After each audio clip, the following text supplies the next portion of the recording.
اور اس کے علاوہ آپ نے پچھلے ہفتے ایک پریڈکشن کی تھی کہ جو نریندر مودی جی کا ہمیشہ سے ایک فلسفہ رہا ہے پاکستان کو الجھانے کا، یہ فائر بیک کر سکتا ہے. آپ نے پریڈکٹ کیا تھا وہ سنتے ہیں. ہاں دکھائیں نا. آج نہیں کل نہیں پرسوں ہر روز لوگ نئی نئی باتیں وہاں پوچھیں گے. اب کانگریس بھی دلیری کے ساتھ پوچھے گی. اور میڈیا میں جو لوگ چپ تھے بیچارے، ڈر تھا کہ اٹھا کے نہ لے جائیں، ڈسپیئر نہ کر دیں، جن کو انہوں نے ان کے چینلز بند کر دیے، ان کے ٹویٹر اکاؤنٹس بند کرا دیے، ویب سائٹ بند کر دی، اب وہ بولنا شروع کریں گے اور بہت سی باتیں نکلیں گی. اب دیکھیے گا یہی انڈین میڈیا جو ہے اب سوال کرنا شروع کرے گا اپنی کریڈیبلٹی کو بچانے کے لیے، جو کہ یہ باتیں کرتے رہے ہیں، جس قسم کی فضول باتیں کرتے رہے ہیں. اب اپنے آپ کو بچانے کے لیے، کیونکہ عوام تو کہے گی آپ نے you are part of the falsehood, آپ نے جو کچھ کیا. تو اب یہی لوگ اپنے آپ کو بچانے کے لیے تنقید کریں گے کہ ہمیں مس لیڈ کیا گیا، ہمارے ساتھ جھوٹ بولا گیا، ہمیں اینڈ سو آن. یہ 10 تاریخ کو آپ نے پریڈکٹ کیا تھا، اور اس کے بعد جو انڈین میڈیا میں چل رہا ہے جی کہ وہاں کیا چل رہا ہے ذرا وہ دیکھتے ہیں. سر صاحب، مودی سرکار جواب دے گی ان سوالوں کا یا پاکستان پہ ایک اور اٹیک کرے گی؟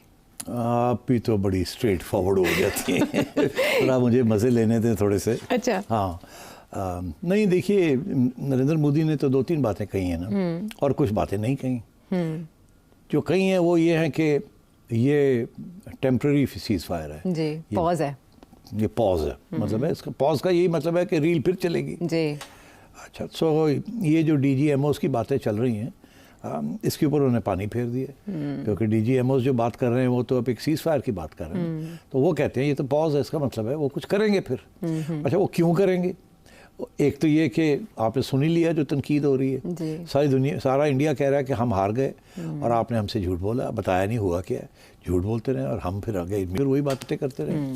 تو اس لیے اپنی ریپوٹیشن کو ٹھیک کرنے کے لیے وہ کچھ نہ کچھ کرنا چاہیں گے. اچھا. جو پچھلا راؤنڈ ہوا ہے اس راؤنڈ کے اندر انہیں کچھ نہیں ملا. وہ بیسکلی راؤنڈ اس لیے ہوا تھا کہ پاکستان کو دھمکی دی جائے اور تاکہ پاکستان اگلی دفعہ ایسا کو کام نہ کرے. اور انٹرسٹنگ بات یہ ہے کہ کوئی ایویڈنس نہیں کبھی پرووائڈ کی کہ اس میں کوئی پاکستان کا ہاتھ بھی ہے کہ نہیں، اور اس کے باوجود دھمکیاں پہلے دیں اور پھر چڑھائی کر دی، اور چڑھائی جب کی تو الٹے گلے پڑ گئی. تو اب وہ ظاہر ہے ہی از ان ٹربل.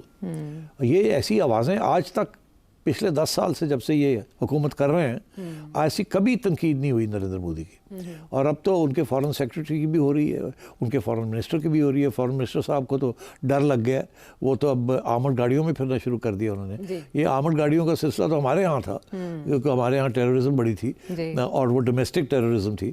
تو اب ان کو اپنا بھی ڈر لگ گیا، بیکاز اتنی اینٹی بی جے پی فیلنگ شروع ہو گئی ہے وہاں. تو میں یہ سمجھتا ہوں کہ کچھ نہ کچھ تو وہ کرے گا. اب کیسے کرے گا، کیا ایکسکیوز کرے گا؟ دیکھیے ہمیشہ جب بھی انہوں نے پاکستان پہ چڑھائی کرنی ہوتی ہے تو وہ کوئی نہ کوئی جواز ڈھونڈتے ہیں. اڑی کے اندر بھی انہوں نے جواز ڈھونڈا، اس کے بعد بالا کوٹ والا بھی جواز ڈھونڈا، پھر اس سے پہلے چٹی سنگھ پورہ کا جواز ڈھونڈا، پھر یہ بھی ایک نیا جواز ڈھونڈا. کوئی ایویڈنس نہیں پریزنٹ کرتے کہ یہ کون تھے، کہاں سے آئے، کیسے ہوا، کہاں گئی سیکیورٹی، اگر انٹیلیجنس فیلئر تھا تو کس قسم کا تھا، کون رسپانسبل تھا، ہر قسم کی. اسی لیے میں کہتا ہوں کہ یہ لگتا مجھے ایسے ہی ہے کہ یہ فالس فلیگ آپریشن تھا. یہ اسی لیے کروایا گیا تھا کہ وینس آیا ہوا ہے وہاں اور اس کے ساتھ مل کے یہ پاکستان کے اوپر دھمکی دی جائے اور کیا جائے. پھر براؤنی پوائنٹس بھی ملیں گے اور امریکہ بھی اپنے ساتھ لے لیا جائے. تو وہ جب میں نے دیکھا کہ وینس جو ہے وہ سپورٹ نہیں کر رہا ہے اور بیان امریکہ سے جو آ رہا ہے وہ بالکل بیلنسڈ آ رہا ہے، تو مجھے سمجھ آ گئی کہ امریکنوں کو پتہ لگ گیا.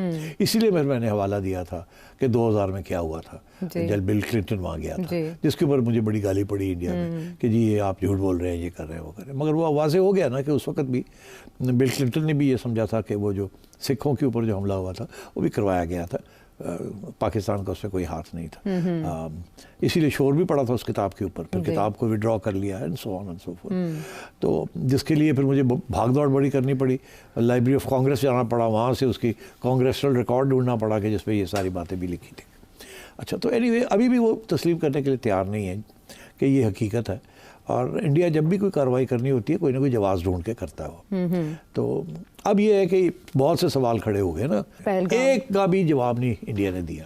تو لوگ یہ پوچھ رہے ہیں بالکل ایک پہ بھی جواب, ایویڈنس کے تو ایک پوائنٹ بھی سامنے نہیں آیا. بھی انہوں نے ہمیں نہیں بتایا کہ وہ جو سیکیورٹی فورسز تھی وہ کہاں گئی. 7 لاکھ کے قریب فوج تھی آپ کی, کدھر تعینات تھی. اس سے پہلے لوگ وہاں جاتے رہے ہیں سیر سپاٹے کے لیے, اور وہاں 3 لیئر سیکیورٹی کے تھے اینڈ سو آن.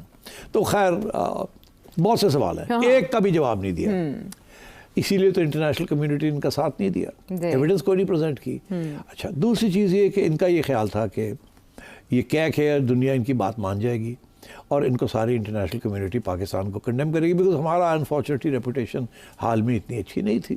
تو ان کا یہ خیال تھا ہمیں سپورٹ مل جائے گا. اور اسپیشلی وینس وہاں آیا ہوا ہے, بیوی اس کی انڈین امریکن, اس کو تاج محل بھی دکھایا جا رہا ہے, جفیاں بھی پائی جا رہی ہیں, بچے بھی اس کے بچے جو ہے نریندر صاحب کی گودی میں بھی بیٹھے ہوئے ہیں اینڈ سو آن. تو اس قسم کی ایشو تھے. تو مگر وہ نہیں ہوا نا.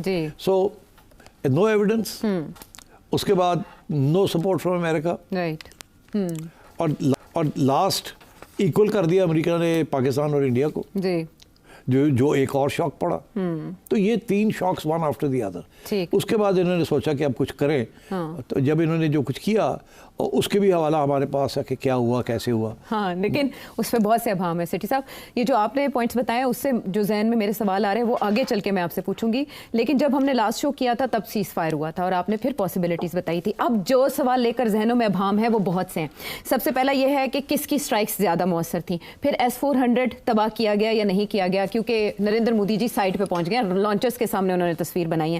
پھر جو انڈیا میں ڈرونز گئی وہ کس کی تھی, اور جہاز کون سے گرے, کس کے کتنے گرائے گئے, اور پاکستان کو ریٹیلیٹ کرنے پر مجبور کس عمل نے کیا تھا, کون سی ریڈ لائن تھی جو کراس ہوئی اور پاکستان نے ریاکٹ کیا, اور پھر DGMOs میں سے کس نے پہلے رابطہ کیا سیز فائر کے لیے, کیونکہ انڈیا کے کلیمز اور ہیں اور پاکستان نے انکار کر رہا ہے. اس کے علاوہ یہ سیز فائر اس کے لیے ریکویسٹ کس نے کی تھی, اگر آپ بتائیں. یہ سارا سب یہی پوچھ رہے ہیں. انڈیا نے تو جواب بتایا ہی نہیں نا, اس کا جواب تو دیا ہی نہیں. آخر میں یہ کہا کہ پاکستان نے کہا تھا کہ سیز فائر کریں. ٹھیک, اب ہوا کیا, یہاں اسحاق ڈار صاحب نے 2-3 دفعہ فورن میڈیا کو بتایا کس طریقے سے سب کچھ ہوا. مگر دیکھیے ہمیں کچھ حقیقت کا پتہ ہے, اس سے آپ کہانی بنا سکتے ہیں بڑی آسانی کے ساتھ کہ ہوا کیا. کوئی اس میں راکٹ سائنس نہیں ہے. جب انڈیا نے اٹیک کی تو پہل تو انڈیا نے کی. ٹھیک, یہ کہا کہ ٹیررسٹ کیمپس ہیں. اب کیمپ کا جو مطلب ہوتا ہے وہ کچھ اور ہی ہوتا ہے نا. یہ تو نہیں ہوتا کہ شہر کے کسی ایک چھوٹے سے گھر کے اندر کوئی کیمپ لگا ہوا ہے. آپ یہ کہہ سکتے تھے کہ ٹیررسٹ کے آفیسز ہیں, آپ یہ کہہ سکتے تھے کہ جہادیوں کے دفتر ہیں, دفاتر ہیں, یا ان کی ایجوکیشنل انسٹیٹیوشن ہے. یہ کہنا کہ کیمپ ہے, کیمپ کا تو جو آپ ذہن میں جو آتا ہے نا, کیمپ یہ ہوتا ہے جہاں ہتھیار آرمڈ لوگ بیٹھے ہوئے ہیں, ٹریننگ ہو رہی ہے, بھاگ دوڑ ہو رہی ہے, فائرنگ ہو رہی ہے, اس کو کیمپ کہتے ہیں. ٹینٹ لگے ہوئے ہیں, اور جہاں وہ ٹریننگ ہو رہی ہے اور لوگ ریفیوجیز ہیں, دیٹس اے کیمپ. تو یہ کیمپ ویمپ تو تھے نہیں. تو پہلے تو یہ پاکستان پہ الزام لگا دیا وداؤٹ ایویڈنس. دوسرا یہ جھوٹ کہ ہم نے کیمپوں کے اوپر اٹیک کیا, کیمپ شیمپ تو تھے نہیں وہاں. کون سا مرید کے اندر کوئی کیمپ ہے یار, گیو می اے بریک. ٹھیک, اور وہ ہم نے تو دکھایا وہاں ایک ہیلتھ یونٹ ہے یا ایک مدرسہ ہے. اچھا, اب مدرسے are not campus. Similarly in Bahawalpur مدرسہ are not campus and so on. اچھا چلے, پھر آگے یہ کہ جی ہم نے تباہ کر دی, ہم نے یہ کر دی.